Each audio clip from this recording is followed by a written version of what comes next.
بسم اللہ الرحمن الرحیم۔ السلام علیکم، ہمارے چینل میں خوش آمدید ناظرین۔ آج آپ کے لیے میں انتہائی خوفناک، سنسنی خیز اور دلچسپ کہانی لے کر آئی ہوں، لیکن کہانی شروع کرنے سے پہلے آپ سے گزارش ہے کہ اگر آپ ہمارے چینل پر نئے ہیں تو ہمارے چینل کو ضرور سبسکرائب کیجیے تاکہ آپ کو ہماری ویڈیوز سب سے پہلے ملیں۔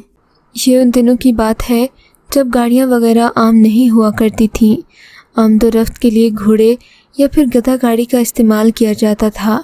اسی وجہ سے میرے والد صاحب بھی گدھا گاڑی چلاتے تھے اور یہی ان کے لیے روزگار کا ذریعہ تھا۔ وہ گدھا گاڑی چلاتے، صبح سے شام تک 10 روپے اکٹھے ہو جاتے تو گھر آ جاتے۔ بس یہی ہماری کل کائنات تھی۔ سادہ زمانہ تھے۔ ابا گھر آتے تو ہم ان کے ہاتھوں کو دیکھ رہے ہوتے۔ اس وقت ابا ہمیں دنیا کے امیر ترین شخص لگتے تھے۔ اماں ہمارا خوب خیال رکھتیں، پیار محبت میں کوئی کمی نہ چھوڑتیں۔ ہم تھوڑے میں بھی خوش تھے۔ کچھ عرصے کے بعد ابا نے بڑے بھائی کی شادی کر دی۔ بڑے بھائی کی شادی ہوئی تو گھر چھوٹا پڑ گیا۔ تبھی وہ شہر میں کسی بنگلے پر جا کر نوکر ہو گئے اور یوں بھابھی کے ساتھ وہیں آباد ہوئے۔ ہمارے گھر کی آمدن اتنی خاص نہ تھی، مگر پھر بھی ہمارے ناز نخرے اماں ابا خوب اٹھاتے تھے۔ میں سب سے چھوٹی تھی۔ ابا مجھے پڑھانا چاہتے تھے، اسی لیے گھر کے نزدیک ایک اسکول میں داخل کروا دیا، لیکن گھر میں پڑھائی کرنے کی کوئی خاص روایت موجود نہیں تھی۔ ہر کوئی کھیل کود میں مصروف ہوتا تھا۔ گھر میں اماں نے بھی چند بکریاں پال رکھی تھیں جنہیں عید قربان پر بیچ دیا جاتا، یوں چھوٹی موٹی رقم یہاں سے بھی حاصل ہو جاتی۔ اس رقم کو ہم گھر کے مفید کاموں میں استعمال کرتے تھے۔ ہم لوگ اسکول جانا شروع ہوئے تو چھٹیوں کا انتظار رہنے لگا۔ گرمیوں کی چھٹیاں ہوتی تو اسکول کے کام سے جان چھوٹ جاتی اور اماں بکریوں کے ساتھ جنگل میں بھیج دیا کرتی تھیں۔ میری بڑی بہن کی بھی شادی ان دنوں نزدیک تھی۔ وہ گھر کے کام کاج نہیں کرتی تھی، ایسے میں بکریوں کے ساتھ مجھے ہی جانا پڑتا تھا۔ بکریاں لیے میں کبھی کبھی جنگل کے ایک ایسے حصے میں چلی جاتی جہاں ہر طرف لمبے لمبے چیڑ کے درخت موجود تھے۔ یہاں پر زمینی ساخت کچھ ایسی تھی کہ محض ایک چھوٹی سی جگہ پر 3-4 بڑے پانی کے ٹھنڈے چشمے بھی موجود تھے، جن سے لوگ اپنے اور جانوروں کے لیے پانی کی ضروریات کو پورا کرتے تھے۔ ان دنوں لوگوں میں غرور نام کی چیز نہیں تھی۔ ہمارے استاد سعید، جو کہ اسکول میں ہمارے ہیڈ ماسٹر بھی تھے، ہمیں پڑھاتے تھے۔ شام کے وقت وہ ایسے ہو جاتے جیسے ہمارے دوست ہوں۔ ان کا بیٹا قمر میرا دوست تھا اور وہ بھی بکریاں چرانے میرے ساتھ ہی جنگل آتا تھا۔ ہم لوگ دن بھر کھیل کود میں مصروف رہتے تھے۔ شام کو میں استاد صاحب کے گھر چلا جاتا اور وہ اپنے بیٹے قمر کے ساتھ ہمیں ہوم ورک کرواتے تھے۔ اس جنگل میں ایک پتھر بھی موجود تھا جس کا کچھ حصہ سنہری رنگ کا تھا جبکہ باقی کا حصہ کالا تھا۔ اس پتھر کے نیچے غار بھی موجود تھا اور یہاں سے یہ پتھر بالکل سفید تھا۔ اکثر کبھی بارش ہو جاتی تو ہم اپنے جانوروں کو اس پتھر کی اوٹ میں باندھ دیتے تھے۔ کچھ دن ہوئے، قمر گزشتہ کئی دن سے اپنے ابا سعید صاحب کے ساتھ شہر کی سیر کو گیا ہوا تھا، جبکہ میں جنگل میں اکثر اوقات تنہا ہی اسی غار کے نیچے اپنا وقت گزارتی۔ آج بھی حسب معمول اپنی بکریوں کے ساتھ میں جنگل میں اپنی بکریاں لیے موجود تھی۔ دل اداس تھا کیونکہ قمر تو شہر چلا گیا تھا۔ ہوم ورک مجھے آج اکیلے ہی کرنا تھا۔ استاد صاحب بھی گھر پر نہیں تھے۔ میں نے سوچا شام ہونے سے بہتر ہے کہ دن کے وقت ہی اپنا کام مکمل کر لوں۔ گہری خاموشی کا سکوت توڑتی تیز ہوا، چیڑ کے درختوں کی شاخوں کی چوٹیوں کا آپس میں ٹکرانا ایک دل فریب سا منظر پیش کرتی تھی۔ میں ہوم ورک کرتے ہوئے آس پاس کے ماحول میں کہیں کھو سی گئی تھی۔ تب اچانک میری نظر ایک ایسی نوجوان عورت پر پڑی جس کے ساتھ 2 بچے اور بھی تھے۔ یہ بچے میری طرف ہی آ رہے تھے۔ ان کے ہاتھوں میں نیلے غلاف لپٹی ہوئی ایک کتاب موجود تھی۔ دونوں بچوں کے کپڑے سفید تھے اور ان کے پاؤں میں گھاس پھوس کے جوتے تھے۔ عورت سبز رنگ کے لباس میں ملبوس تھی۔ اس کے ہاتھ میں ایک تھیلی تھی۔ تھیلی میں سے چند اشرفیاں نظر آ رہی تھیں جو سونے کی لگتی تھیں۔ اس عورت نے بھی پاؤں میں گھاس کے جوتے پہن رکھے تھے۔ یہ تینوں میری طرف ہی آ رہے تھے۔ عورت پاس آئی تو میں نے دیکھا اس کا رنگ گورا چٹا تھا۔ وہ گاؤں کی باقی خواتین سے قدرے مختلف تھی۔ تھوڑی دیر میں انہیں دیکھتی رہی۔ مجھے لگا جیسے میں کوئی خواب دیکھ رہی ہوں۔ وہ تینوں بڑے ہی خوبصورت تھے۔ مجھے ان سے کوئی ڈر خوف محسوس نہیں ہوا، لیکن جیسے ہی یہ لوگ میرے پاس آئے ایک دم میری آنکھوں سے اوجھل ہو گئے۔ میں یہ منظر دیکھ کر حیران رہ گئی، بار بار اپنی آنکھیں چپکائیں کہ شاید میرا وہم ہو، لیکن وہ واقعی وہاں پر موجود نہیں تھے۔ تب میں نے اس پتھر کے نیچے موجود غار کے اندر جھانکا کہ شاید تھوڑی دیر پتھر کے نیچے سستانے کو بیٹھے ہوں، مگر مجھے کچھ بھی نظر نہیں آیا۔ تب میں نے ادھر ادھر دیکھا، آس پاس بھی جگہیں چھان ماری، مگر ان تینوں لوگوں میں سے مجھے کوئی بھی نظر نہیں آیا۔ ان کا یوں آنن فانن غائب ہو جانا میرے لیے کافی تجسس کا باعث بن رہا تھا۔ میں معاملے کی تہ تک پہنچنے کے لیے اس بات کو خود تک محدود رکھے ہوئے تھا۔ اس دن بکریوں سمیت ظہر کی نماز سے پہلے ہی میں گھر آ گئی اور اگلے روز کا انتظار کرنے لگی۔ اگلے دن میں نے پھر سے معمول کے مطابق اپنی بکریاں کھولیں اور بستہ لے کر سیدھا جنگل کی طرف رخ کر لیا۔ جنگل میں پہنچ کر میں نے سب سے پہلے اپنا ہوم ورک مکمل کیا اور پھر سے ان تینوں لوگوں کا انتظار کرنے لگی جو مجھے کل اس جنگل میں نظر آنے تھے۔ مجھے کافی وقت گزر چکا تھا۔ میں ٹکٹکی باندھے انتظار میں تھی کہ کب پھر سے وہ تینوں لوگ نمودار ہوں اور میں جان سکوں کہ یہ کون لوگ ہیں۔ پہلے تو مجھے پچھلے دن کا واقعہ محض آنکھوں کا دھوکہ محسوس ہو رہا تھا، لیکن پھر میرا وہ خیال یقین میں بدل گیا جب وہی خاتون 2 بچوں کے ساتھ میری طرف آتی ہوئی مجھے دکھائی دی۔ یہاں ایک عجیب واقعہ یہ ہوا کہ وہ خاتون مجھے کبھی نظر آتی، کبھی غائب ہو جاتی۔ مجھ پر ایک اور انکشاف ہوا کہ خاتون اور اس کے بچے زمین پر چل نہیں رہے، جیسے ہوا میں تیر رہے تھے۔ یہ دیکھتے ہی میری تو ریڑھ کی ہڈی میں سنسناہٹ دوڑ گئی۔ میں جان گئی کہ یہ کچھ اور ہی معاملہ ہے۔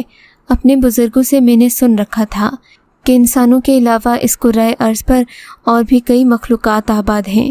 خاتون کی غیر معمولی شکل و صورت اور حلیہ دیکھ کر میں بھی یہ جان گئی کہ یقیناً یہ کوئی عام لوگ نہیں ہیں، بلکہ ان کا تعلق اوپری مخلوق سے ہے۔ ایک اور بات بتاتی چلوں، جنات اچھے ہوں یا برے ہوں، انسانوں کو ان سے ہمیشہ بچ کر رہنا چاہیے۔ یہ وہ مخلوق ہے جس کے ساتھ نہ دوستی اچھی اور نہ ہی دشمنی اچھی۔ میں نے اپنے بزرگوں سے سن رکھا تھا کہ جنات کی مخلوق آگ سے ڈرتی ہے کیونکہ اللہ تعالیٰ نے انہیں آگ سے پیدا فرمایا ہے۔ مجھے رفتہ رفتہ یہ محسوس ہونے لگا کہ آس پاس کا موسم بدل رہا ہے۔ روشنی کی جگہ یکدم اندھیرے نے لے لی اور جیسے بادل آسمان پر چھا گئے ہوں۔ یہ سب شاید حقیقت میں نہ بھی ہوا ہو، لیکن اس لمحے جو مجھے محسوس ہوا وہ میں بیان کرنے سے بھی قاصر ہوں۔ اس وقت مجھے اور کچھ نہ سوجھا۔ اماں کی بات یاد آئی کہ جنات آگ سے ڈرتے ہیں۔ میں نے پاس ہی لکڑیوں کی گٹھری سی بنا کر رکھی ہوئی تھی جو مجھے شام کو گھر لے جانی تھی۔ اتفاقاً اس وقت میرے پاس ماچس کی ایک ڈبیا بھی موجود تھی۔ میں نے شاید شرارتاً اپنے بستے میں رکھی ہوگی۔ تب میرے ذہن میں اچانک ایک خیال آیا۔ میں نے فوراً اپنے بستے میں ہاتھ ڈالا کہ ماچس نکالوں، لیکن وہاں ماچس تھی نہ ہی میرا بستہ تھا۔ یہ دیکھ کر میرے تو قدموں تلے سے زمین کھسک گئی۔ وہ عورت مسلسل میری طرف بڑھ رہی تھی۔ میرے چہرے کو دیکھ کر وہ مسلسل مسکرائے جا رہی تھی، جیسے اسے میری کوشش کا علم ہو گیا ہو کہ میں اسے دور بھاگنا چاہتی ہوں۔ خاتون نے مجھے سلام کیا، میرے نام سے مخاطب کیا تو مجھے لگا جیسے یہ مجھے برسوں سے جانتی ہو۔ کیا تمہیں پتہ ہے تم جس غار کے سامنے بیٹھی ہو یہ ہمارے گھر کا دروازہ ہے؟ اس لڑکی نے اب کی بار قدرے غصیلے لہجے میں کہا تھا۔ اس کے خوبصورت چہرے کو دیکھتی تو وہ بڑی نرم مزاج لگتی، لیکن اس کا لہجہ اتنا ہی سرد اور خطرناک تھا۔ تب میں نے پیچھے اندھیری غار کی طرف دیکھا، حیران ہو کر پوچھنے لگی، یہ غار کیا آپ کے گھر کا دروازہ ہے؟ میں نے حیرانگی سے دوبارہ پوچھا۔ اب وہ مجھے کچھ انسان لگ رہی تھی۔ جی ہاں، یہی غار۔ تب میں آگے سے ہٹ گئی۔ وہ مجھے دیکھ کر مسکرائی اور بولی، کیا تم ہمارے بارے میں کچھ جاننا چاہو گی؟ میں نے ان 2 ننھے بچوں کی طرف متوجہ ہو کر کہا، ہاں جی بتائیے، کیوں نہیں؟ میں نے اس سے پہلے آپ کو یہاں دیکھا نہیں۔ نہ جانے اس نے اپنے خاموش لبوں کو ہلا کر آہستہ سے کیا پڑھا کہ اچانک ہی تیز رفتار آندھی چلنا شروع ہو گئی۔ مجھے لگا جیسے بارش ابھی شروع ہونے والی ہے۔ آس پاس کا موسم ابھی بددستور قائم تھا، لیکن میں نے دیکھا کہ عورت نے غار میں چند گلاب کی پتیاں پھینکیں۔ ان پتیوں کے ہوا میں بکھرنے کی دیر تھی کہ میرے سامنے مجھے کوئی اور ہی دنیا نظر آنے لگی جس کا اس بیابان جنگل میں تصور تک نہیں تھا۔ یہ ایک وسیع و عریض میدان تھا جو میرے سامنے تھا۔ میں حیران ہو رہی تھی کہ اس میدان پر میری نظر پہلے کیوں نہ پڑی۔